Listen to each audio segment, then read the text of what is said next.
We do this every Monday on ESPN.com, and it became a staple on NFL Live when Eric Mangini hated everything that happened after a Sunday slate of games when he was an analyst with us. And he said everything's an overreaction. So we did this whole thing called Overreaction Monday, and it's a staple of the show, and it's now an article that comes out every Monday by Dan Graziano, among others, on ESPN.com.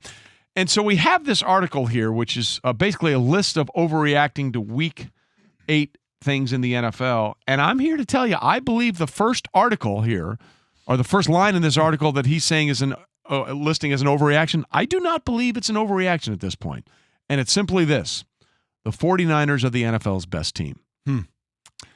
I'm not so sure anymore that that's an overreaction. I don't know if I'm buying it just yet. And for the same reasons I talked about yesterday with I think the three top teams in the NFC are San Francisco, Green Bay, and New Orleans. And if you made me, put that money on a game, I don't know where I am with Garoppolo as opposed to I know exactly where I am with Drew Brees and Aaron Rodgers. And both those teams, and Drew Brees and Aaron Rodgers, have really, really, really good defenses. San Francisco has a great defense. I completely understand that, and a hell of a running game. But New Orleans and Green Bay does have really, really good defenses as well.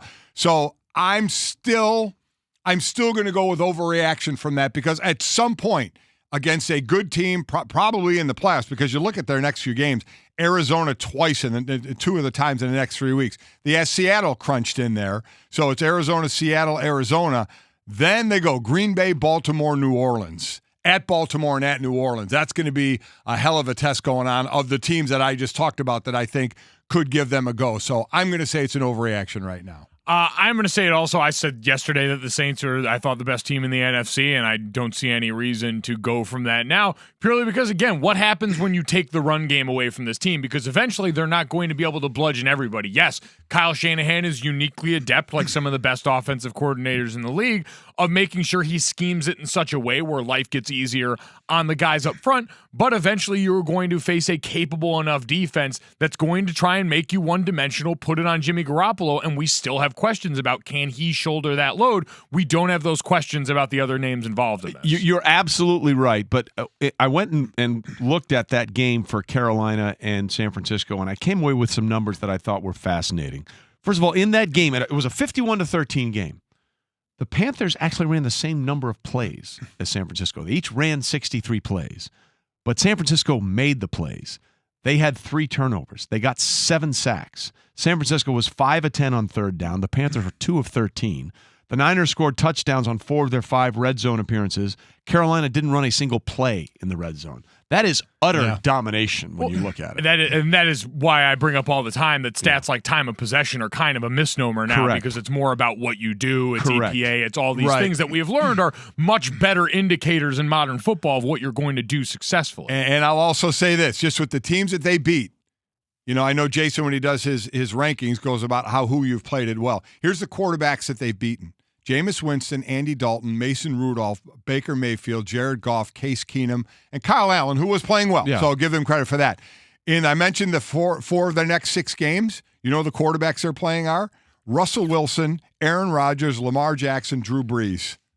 And then throw 2 times in there Arizona with Kyler Murray. But that's going to be a hell of a test. And the thing I'm much more interested in there is seeing them against a Ravens offensive line that's been pretty good, against the Saints offensive line that's one of the best Green in the league. Bay offensive line. And because the teams you mentioned before, Tampa Bay, Cincinnati, the Steelers line has even struggled this year. Yep. We saw some of that last night. Cleveland, certainly the Rams has been a far cry. Washington, the same sort of deal. And so I think that's going to be interesting when you challenge that group up front defensively on the other side in a way they likely haven't been yet. Carolina's been banged up front as well. All of a sudden, again, maybe you get closer to the rest of the pack. Right, but if you're going to do that, now let's do the quarterbacks that the Patriots have played with their defense. It was Ben Roethlisberger week 1, Josh Rosen, Sam Darnold, Josh Allen, Daniel Jones, Sam Darnold, Baker Mayfield. Oh, so, I'm with you. Yeah. And the worst part about them, I'm not saying New England's the best team. I don't know if we're saying New England's the best team in the league. I don't know. I'm looking at New Orleans. Yeah. I'm still kind of looking at New Orleans. I think, honestly, that's why I think Sean Payton's the coach of the midseason so far. When you win 5 games with your backup, kudos to you. And then how about this one real quickly? The Bears need to bench Mitchell Trubisky. By the way, it's so bad that Matt Nagy has already had to come out and say, I'm sticking with Mitchell Trubisky. I'm going to say an overreaction just because what is Chase Daniels going to do? Yeah. What is he going to change the fortune? And I like Chase. We all like Chase. He's been a backup forever, and he got a chance when Mitch had his shoulder separated, and it didn't go all that well for Chase. So how much is it really going to change? Is all of a sudden Chase going to be making 10, 15, 20-yard throws down the field? No, he's not. And if you want to ask then, okay, now we need a quarterback with a little mobility, well, Mitch has got that. At least Mitch can take off and run. He ran for that 11-yard run at the end of the game. He put that offense or helped put that offense in position for what should have been a game-winning field goal. He is not playing well, but the answer right now I don't think is going to make them any better at all. So I think that's an absolute overreaction. So that's an overreaction. There's a couple more on here I wanted to ask guys about. One in particular. Are the Bengals worse than the Dolphins? Maybe. Man, oh man. Maybe. That is a question. And the worst part about that is the Bengals aren't trying to be the worst. No, and so I guess that's the caveat we understand is the Dolphins have a sort of unstated but very publicly almost stated mission that they are trying to be bad this year. For the Bengals, you wonder if it's enough. Like last year, we reached a point I didn't think we were going to reach where they decided things were bad enough to fire Marvin Lewis. Are we going to reach the point now where they say, yeah, it's time to move on from Andy Dalton and really hit a hard reset on this thing? Well, they did pick up, Ryan Finley, the quarterback. Yeah, like the third or fourth round pick. A lot of people really liked him as well coming into the draft. I know you did. Yeah, big fan of his, but even if it's not him, just the idea that you go into this draft either actively moving on, do something with Dalton, or actively saying, we're going to pick a guy high in this draft if given the opportunity. That contract by Dalton has been set up for the last 2 years for them to get rid of him very easily. This is last year. I think so. Has to be. Yeah, and lastly, real quickly, at least one of this year's rookie head coaches will be Steve Wilkes, one and done. I would lean toward Freddie Kitchens in that one. Well, you're right. If he's ever going to turn it around, it's this next few weeks. They starting with Brandon Allen and the Broncos this week under center. They have some very winnable games over their next 4 or 5. If it doesn't turn around, remember, Hue Jackson, who, by the way, always sounds like huge action to me. I don't know why.